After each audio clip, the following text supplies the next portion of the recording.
Hello guys! Welcome back to my channel and today is Sunday. Anong araw? April 10. See? Kita ba? Yes, April 10, 2022. And day off ko at dahil day off ko, lalabas tayo, maglalakad-lakad tayo for fresh air. And it's so windy outside. So magkakaproblema na naman tayo sa audio. Pero okay lang yan guys because pakita ko lang sa inyo yung magandang view dito and it's actually annoying a bit because it's supposed to be sunny sunshine now because summer is it summer now or still spring? Spring. Yeah, it is spring. So it's about to be summer but then the other day nag-snow dito as in nag-snow hindi nag-snow tapos Hail. and hail yung alam niyo yung mga malalaking parang ice na pag gumanon sa ulo ang sakit. So gumanon guys, ang grabe talaga pero the hail it's like maybe just 10 minutes and then wala na. But they were bigger than peas. Yeah, but they were big. But anyway, so yun nga. So expected na sana natin na sunshine and we're gonna wear clothes just like for spring or summer. Pero balik na naman tayo sa parang pa-winter. Kasi ang ginaw. Ganyan.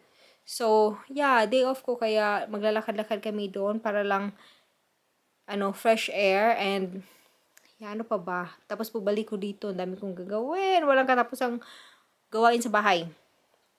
Pero yun, but I'm very happy kasi day off and tomorrow is another day, another working day. And then after nun, parang may few days ata. Yeah, may few days na Easter holiday. So, makakapag-relax tayo ng bonggang-bongga, hindi magtatrabaho. But then, yeah, I'm looking forward to it so much. Pero parang mga pa ata yung, kailan ba yung mag-start? Thursday ata or Friday? When is the Easter holiday gonna start? Thursday? So, that's official holiday. Yeah. So, yun. I'm excited for it. Right now, upo-upo na muna ako dito, relaxing, and then a bit later, labas.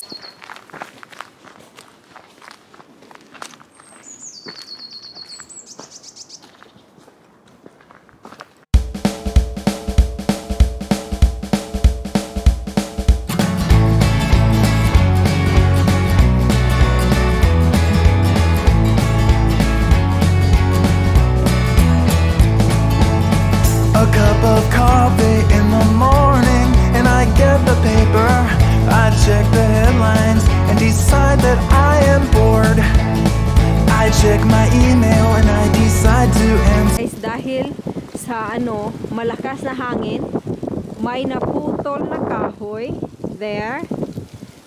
That's why it's not actually so safe to walk here right now when it's too windy because look at this, the trees are really old and it can it can fall down.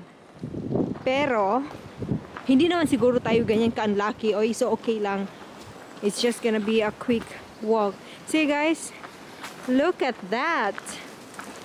Dahil wala nang mga leaves, ganyan kitang-kita yung, is that considered a lake? Kitang-kita yung lake guys, and that lake is apparently a river. Okay, then it's a river. And then that is homemade, that is man-made. So people made that one. It's not by nature.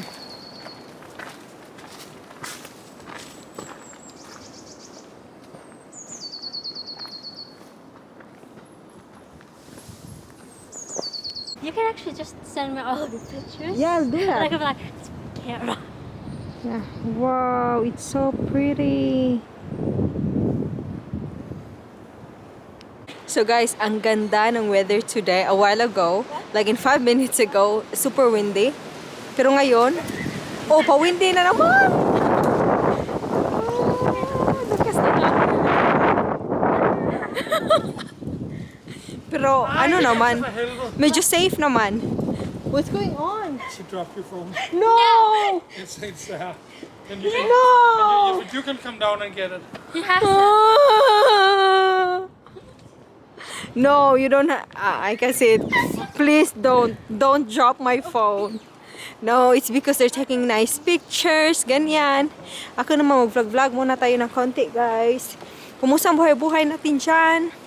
Dito sa Denmark guys, sobrang, pasani na siya, pero the other days talaga, nag-snow ng biglang-bigla.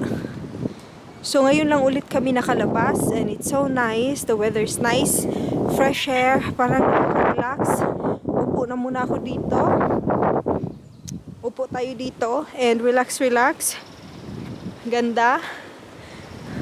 Look at my stepdaughter, my husband. They're taking picture. Oh, I have to take picture of them. Mabuti naman na nakapaglakad-lakad kami and then picture then. And then, yeah, uwi coffee, kakain, ganyan. Go back to reality. Ganyan. Yan, si Lisa, ang aking anak-anakens. Rolling down Columbus Street. But Katie got a little look of hope in her eyes, and her arms unfold, and she looked to the skies and said, I'm gonna learn to fly around with you, yeah. She jumped up high and she fell to the ground and skinned her little knee and made a horrible sound. She got right up and she tried it again, and smiling all the way with her unstoppable grin.